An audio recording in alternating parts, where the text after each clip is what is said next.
নমস্কার। গল্পমালায় আপনাদের সকলকে স্বাগত। আজকে যে ছোট গল্পটি পড়ছি তার নাম ভুতুড়ে দোলা। লিখেছেন শ্রী বিশু মুখোপাধ্যায়।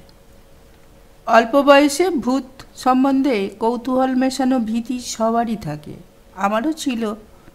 ভূতের গল্প শুনতে ভালো লাগতো বটে, কিন্তু বেশি ভয়ের গল্প হলে বেশ 2-4 দিন গা ছমছম করত। মনে মনে তখন বলতুম, ভূত আমার পুত, শাঁকচুন্নি আমার ঝি, রাম লক্ষ্মণ বুকে আছে, ভয়টা আমার কি। ঠাকুরমা ভূতের ভয় থেকে পরিত্রাণ পাওয়ার জন্য এই মন্ত্রটা আমাকে শিখিয়ে দিয়েছিলেন। ক্রমশ বড় হওয়ার সঙ্গে সঙ্গে ভূত দেখার কৌতূহলও জেগেছিল মনে। তখন সত্য ঘটনা বলে কেউ ভূতের গল্প বললে আমি তাকে চেপে ধরে প্রশ্ন করতুম, আপনি সচক্ষে ভূত দেখেছেন কি? অনেকেই তখন আমতা আমতা করে বলতেন, আমি নিজে দেখিনি, কিন্তু নিজে দেখেছে এমন লোকের মুখ থেকে শুনেছি। আমার এক বড় ভগ্নিপতি ছিলেন, তিনি খুব ভালো গল্প বলতে পারতেন। তার কাছ থেকে আমরা ভূতের গল্প শুনতাম। নানাভাবে অনেকবার নাকি তার সঙ্গে ভূতের সাক্ষাৎ পরিচয় হয়েছিল। তিনি সেই কাহিনীগুলি এমনভাবে গুছিয়ে আমাদের কাছে বলতেন যে আমরা ভয় পেলেও বারবার সেগুলি শুনতে চাইতাম।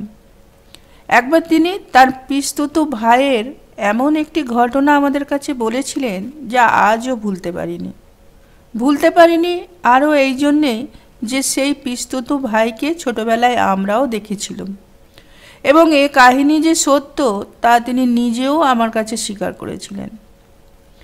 ভগ্নিপতির এই পিস্তুত ভাই ছিলেন বাপ মায়ের একমাত্র সন্তান।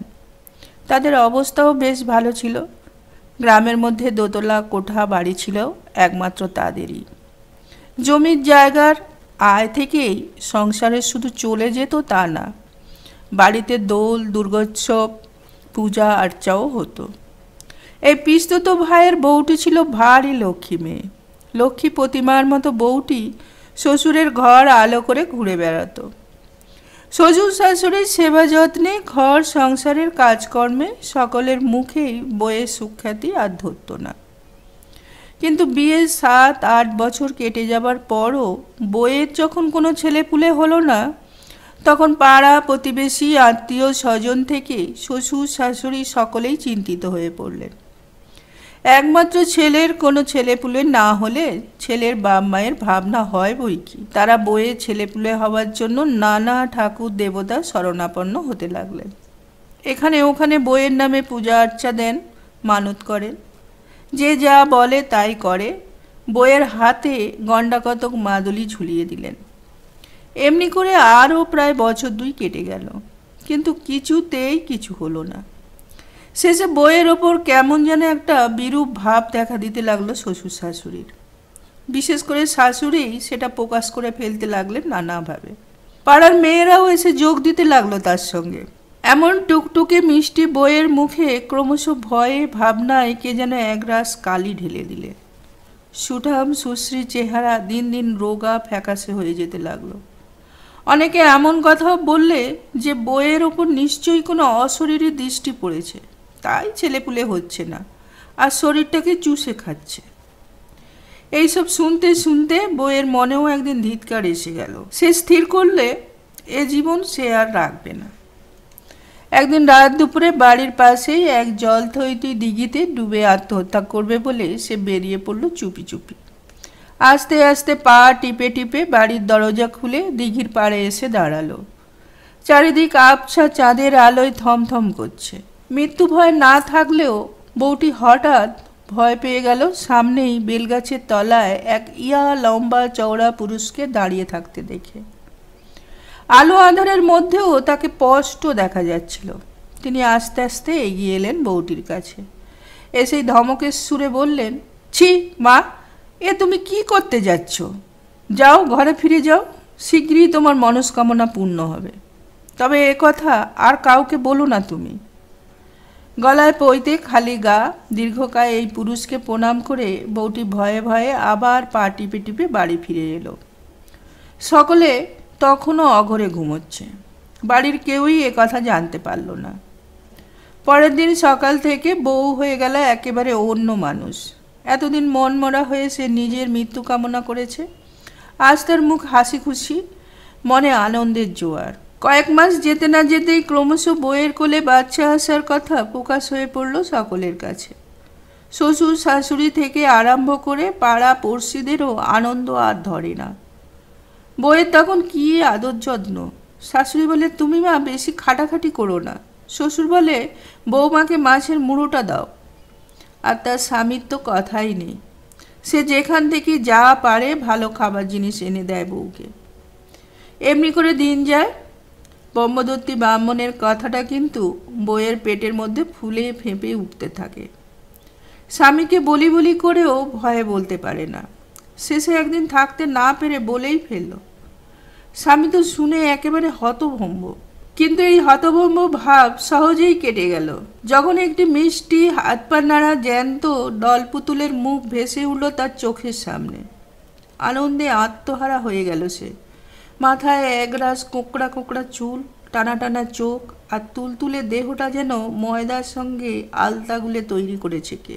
ছেলের মা বাবা তো বটেই, এমনকি ঠাকুরমা থেকে আত্মীয় স্বজন সকলেই আতুর ঘরে গিয়ে বিভোর হয়ে যেত এই 7 রাজার ধন মানিককে দেখে। তার দিক থেকে কেউই চোখ ফেরাতে পারত না। কিন্তু এই আনন্দের মধ্যে আতুর ঘরে বিষাদের ছায়া নেমে এলো। বউটি হঠাৎ মারা গেল আটকড়াইয়ের আগের দিন সেপটিক জ্বরে। মারা যাবার একটু আগেও বউটির বাচ্চার দিকে চেয়ে চেয়ে সে কি দেখা। বাচ্চার গায়ে একটা হাত রেখেই সে শেষ নিঃশ্বাস ত্যাগ করল। এমন ঘটনা ঘটবে তা কেউ ভাবতেও পারেনি। সবাই দুঃখে শোকে একেবারে মুহ্যমান হয়ে পড়ল। কিন্তু এই শোককেও চাপা দিয়ে আর এক ঘটনা বাড়ির সবাইকে ভয়ে ভাবনায় একেবারে কাবু করে ফেলল। গড়ল ওই নবজাত শিশুকে নিয়ে। মা মরা বাচ্চাকে কি করে বাঁচানো যাবে, এ নিয়ে যখন সকলেই জল্পনা কল্পনায় ব্যস্ত, তখন কোন এক অদৃশ্য হাত এসে যেন তার সব তার নিজের হাতে তুলে নিলে। দুধের বাচ্চাকে মানুষ করার হাঙ্গামা অনেক। তাছাড়া মায়ের মতো বুকের রক্ত আর সেই যত্ন দিয়ে কেউই পারে না 7-8 দিনের বাচ্চাকে বাঁচাতে। কিন্তু এ হাঙ্গামা কারুকেই পোয়াতে হলো না, বরং বাচ্চার আনন্দ উজ্জ্বল মুখ ও হালুচালু ভাব দেখে সবাই অবাক হয়ে গেল। ছেলের পেট যেন সারাক্ষণই ভরে আছে।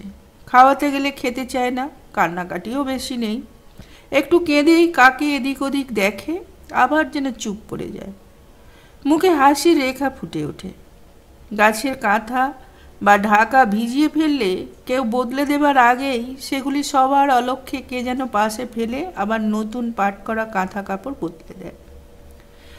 প্রথম ব্যাপারটা বাড়ির কেউই তেমন করে বুঝতে পারেনি, কিন্তু সেদিন বুঝলো যেদিন দেখলো বাচ্চার দোলা বারান্দায় আপনা থেকেই দুলছে। বাচ্চার ঠাকুরমা দোতলার বারান্দায় বাচ্চার জন্য একটা বেতের দোলা টাঙিয়ে দিলেন। মা মরা এই ছেলেকে ঘুম পাড়িয়ে দোলায় শুইয়ে দিয়ে তিনি একটু নিশ্চিন্ত হতেন, সংসারের কাজকর্ম দেখতে পারতেন। কিন্তু এমন কাণ্ড যে ঘটতে পারে তা কেউ কল্পনাও করতে পারেনি। মানুষজন কেউ কোথাও নেই, অথচ দোলা আপনা থেকেই দুলছে। দুলতে দুলতে যেই দোলাটা থেমে আসছে, আবার যেন কেউ ঠেলে দিচ্ছে সেটাকে। বাচ্চার ঠাকুরমা বাড়ির সবাইকে ডেকে এনে ব্যাপারটা দেখালেন। দেখে সবাই তো থ হয়ে গেল। কথাটা ছড়িয়ে পড়ার সঙ্গে সঙ্গে পাড়া পড়শিরা ভেঙে পড়ল বাড়িতে। ব্যাপারটা জানাজানি হয়ে গেল আশপাশের চারিদিকে। দূর দূর গ্রাম থেকে লোক আসতে লাগলো এই ভুতুরে দোলা দেখার জন্য। পাড়ার মাতব্বররা ছেলের বাপ ও ঠাকুরদার কাছে, গিন্নিবান্নিরা ঠাকুরমার কাছে গিয়ে বলতে লাগলো ওঝা ডাকিয়ে শান্তি সস্তায়ন করার জন্যে। গয়ায় গিয়ে মায়ের পিণ্ডি দিতেও বলল কেউ কেউ। কিন্তু 1 বছরের আগে গয়ায় মৃতের পিণ্ডি দেওয়ার রীতি নেই। তাছাড়া ছেলের বাপ এসবে আপত্তি করলেন। এ ব্যাপারে সে ভয় পেয়ে গেল আরও এই জন্যে যে এতে হয়তো শিশুর জীবন নিয়েও টানাটানি হতে পারে। শেষ পর্যন্ত কিছুই করা হলো না। দিনের পর দিন এই ভুতুরে কাণ্ড চলতে লাগলো বাড়িতে। 1 মাস 2 মাস করে ছেলে বড় হতে লাগলো, হামা দিতে শিখল। ক্রমশ তার মুখে ভাত দেবার সময় এগিয়ে এলো। ছেলের মৃত মাই তখন অলক্ষ্যে থেকে তাকে তদারক করে, তার সঙ্গে খেলা করে। ছেলে ওপরের ঘর থেকে হাসে খেলে, তাকে দেখার জন্য ঠাকুরমাকে আর উদ্গ্রীব হতে হয় না। শুধু একটি বুড়ি ঝিকে অনেক বুঝিয়ে সুজিয়ে বেশি টাকা দিয়ে তার জন্য রেখে দেওয়া হয়েছে। ব্যাপারটা বাড়ির সকলের গা সওয়া হয়ে গেলেও সবারই মনে একটা চাপা অস্বস্তি লেগেছিল। তাছাড়া 1 বছর হয়ে গেল, অথচ ছেলের অন্নপ্রাশন হলো না। কতদিনই বা অস্বস্তি করে এই ভুতুড়ে কাণ্ড কারখানা টেনে যাওয়া যায়। এদিকে ছেলেও বড় হচ্ছে, আত্মীয় স্বজনরাও যা তা রটাচ্ছে। এমন সময় ছেলের বাপ একদিন গয়ায় যাওয়ায় স্থির করলে। যাওয়ার আগে তার বাপ মার সঙ্গে যুক্তি করে গেল যে গয়া থেকে ফিরে এসেই ঘটা করে তারা ছেলের মুখে ভাত দেবে। কিন্তু তার আর সুযোগ হয়নি। গয়া থেকে ফিরে এসে ছেলের বাপ ছেলেকে আর দেখতে পায়নি। যেদিন সে গয়ায় তার কাজ শেষ করে সেই দিনই গ্রামে ওই শিশু ডিপথেরিয়ায় কয়েক ঘন্টার মধ্যেই মারা যায়। আশেপাশে যারাও এই ভুতুড়ে ঘটনার কথা জানতো তারা সকলেই এক বাক্যে এই মৃত্যু সংবাদ শুনে বলেছিল, মাই নিয়ে গেল বাচ্চাটাকে তার কাছে। গল্পটা কেমন লাগলো কমেন্ট করে জানাবেন। ভালো লাগলে অবশ্যই একটা লাইক দিবেন। এখনও যারা চ্যানেলটি সাবস্ক্রাইব করেননি তারা অবশ্যই সাবস্ক্রাইব করুন এবং আমাকে এগিয়ে যাওয়ার সুযোগ করে দিন। নমস্কার।